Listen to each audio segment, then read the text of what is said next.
Hello बच्चों, कैसे हैं आप सब लोग। उम्मीद करता हूं बेहतर होंगे। दोस्तों, पार्शियल फ्रैक्शन से रिलेटेड काफी इंपॉर्टेंट क्वेश्चन है। चलिए देख लेते हैं इसको कैसे सॉल्व करना है। ओके ना, क्वेश्चन में हमने रिजॉल्व करना है।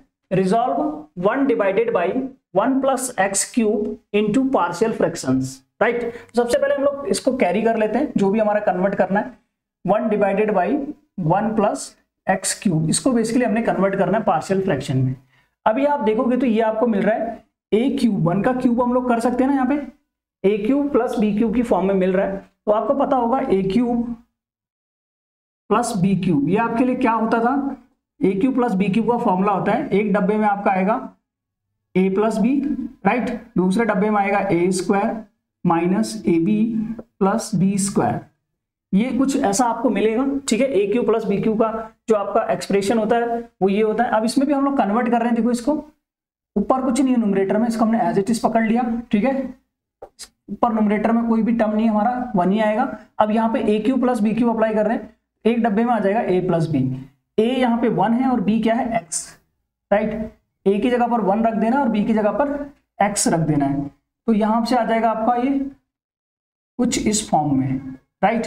अब देखिए, ये आपका जो टर्म आ रहा है, एक लीनियर टर्म है और एक क्या है आपका क्वाड्रेटिक टर्म है। तो जब भी एक लीनियर टर्म या एक क्वाड्रेटिक टर्म होगा तो आपका जो फंडामेंटल है वो किस फॉर्म में होता था। इसको मैं दो यहां से करता हूं, ये आ जाएगा देखिए आपका 1 and divided by 1 plus x. इसको हम लोग कन्वर्ट करेंगे फंडामेंटल की हेल्प से। तो जो आपका फंडामेंटल है, एक क्वाड्रेटिक इक्वेशन आ रहा है और एक आ रहा है लीनियर टर्म। इस केस में जो फंडामेंटल होता है ये आएगा आपका a divided by linear term. Linear term है आपका ये 1 प्लस एक्स, राइट। फिर आएगा आपका B X plus C divided by this, यह आ जाएगा आपका, मैं एक्स स्क्वायर को आगे रख देता हूं, एक्स स्क्वायर माइनस एक्स और प्लस का 1। इसको मैं ऐसे लिख रहा हूं, ठीक है, कोई दिक्कत नहीं। मैंने एक्स स्क्वायर के टर्म को आगे लिखा, फिर एक्स लिखा, फिर 1 लिख दिया। अब ये आपका फंडामेंटल है, राइट। अब हमने वैल्यू फाइंड करनी है इसमें ए बी एंड सी की, राइट। तो इसमें सबसे पहले क्या करेंगे हम लोग, इसका एलसीएम पकड़ लेंगे। पहले क्या मिल जाएगा यहाँ से, a x square minus x plus 1, right. और इस पर भी मैं ब्रैकेट चढ़ा देता हूं। ये आपका देखिए क्रॉस मल्टीप्लाई करके क्या आएगा, 1 plus X and multiplied by B X plus C. Basically ऐसे हम लोग क्रॉस मल्टीप्लाई करके इसका एलसीएम ले रहे हैं और डिनोमिनेटर में आपका यही टर्म आएगा। इसको मैं लिख देता हूं। कई बच्चों को लगता है कि यार ये कहाँ गायब हो गया, तो इसलिए मैं इसको यहाँ से कैरी कर देता हूं। अब देखो ये कहाँ गायब हो गया, आपको पता चलेगा। 1 divided by this 1 plus x, right, and this term x square minus x plus 1। मैंने इसको आगे पीछे करके लिख लिया, कोई दिक्कत नहीं है। अब ये वाले टर्म से आपका ये वाला टर्म कैंसिल आउट हो गया और इस टर्म से आपका ये वाला टर्म कैंसिल आउट हो गया। अब जो आपका बचा है, राइट, आपका बचा है 1 इक्वल टू ये, इसको हम लोग आगे ले लेते हैं फिर से। तो यहां से अब ये कुछ काम का नहीं, इसको हटा देता हूं यहां से। ओके नाउ इसको भी यहां से हटा देते हैं। अब मैं इसको फर्दर आगे कर रहा हूं। देखो क्या करना है, एक बार आप क्या करोगे, इसको थोड़ा सा और एक्सपेंड कर सकते हो। यहां से मैं थोड़ा सा इसको और एक्सपेंड कर रहा हूं। ये हो जाएगा x square minus x plus 1 और इसको जब आप अंदर मल्टीप्लाई करोगे, ये बी एक्स को जब एक्स में मल्टीप्लाई करोगे, ये आएगा आपका बी एक्स स्क्वायर, राइट। मैं यहाँ एक्स से बी एक्स मल्टीप्लाई कर रहा हूँ, एक्स स्क्वायर, क्योंकि मैं एक्स स्क्वायर वाले टर्म को आगे लिख रहा हूँ। फिर उसके बाद एक्स से सी में मल्टीप्लाई करोगे तो क्या होगा, सी एक्स, राइट। और फिर 1 से बी एक्स में मल्टीप्लाई करोगे तो क्या होगा, बी एक्स।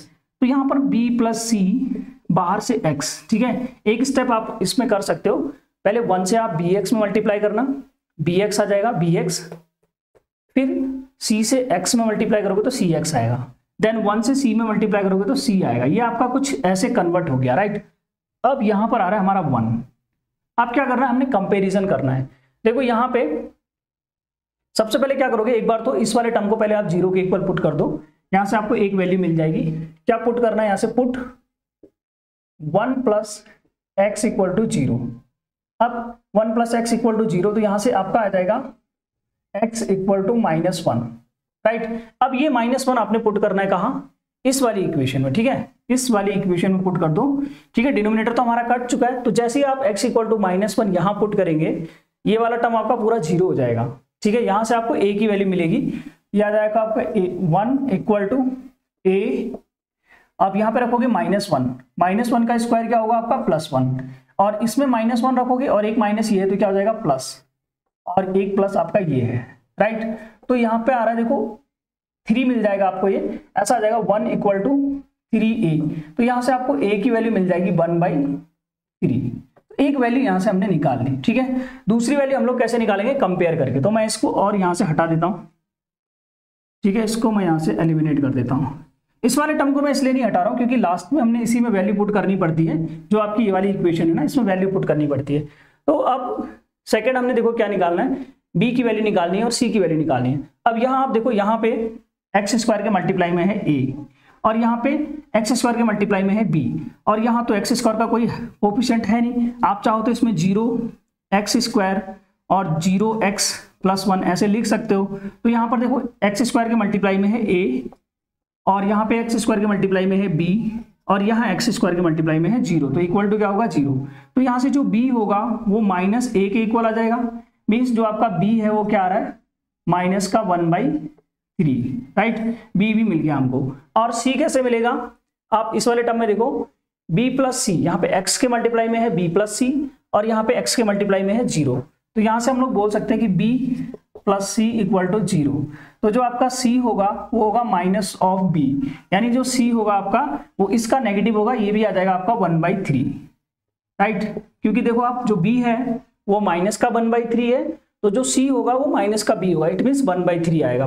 तो अब हमारे a b और c आ चुके हैं, बाकी सब मैं हटा देता हूं यहां से। ओके, तो a b और c आपने निकाल लिया। अभी इसको क्या करना है, स्टैंडर्ड इक्वेशन में पुट कर देना है। कहां पर, ये वाली जो है वो आपकी स्टैंडर्ड इक्वेशन है। तो यहां से क्या मिल जाएगा, देखो यहां से मिल जाएगा आपको 1 divided by 1 + x 1 - x + x² equal to what, ठीक है। तो इस b को मैं इधर लिख देता हूं, b जो है आपका -1/3 है। तो यहां से इसको हटा देते हैं। ओके, तो अब देखिए यहाँ पे a कितना है हमारे पास, 1/3, तो यह आ जाएगा 1 divided by 3 divided by 1 + x, एक तो आपको ये मिल गया, राइट। प्लस b की वैल्यू क्या थी हमारे पास, -1/3, ये हो जाएगा x, और c की वैल्यू है आपकी 1/3। तो ये पूरा का पूरा आपका पार्शियल फ्रैक्शन में कन्वर्ट हो चुका है अभी, राइट। ओके, तो आई होप दोस्तों आपको क्वेश्चन समझ में आ गया होगा। तो अगर आपको मेरी वीडियो पसंद है तो प्लीज वीडियो को लाइक और चैनल को सब्सक्राइब तो बनता ही है। तो मिलते हैं दोस्त नेक्स्ट पार्ट में।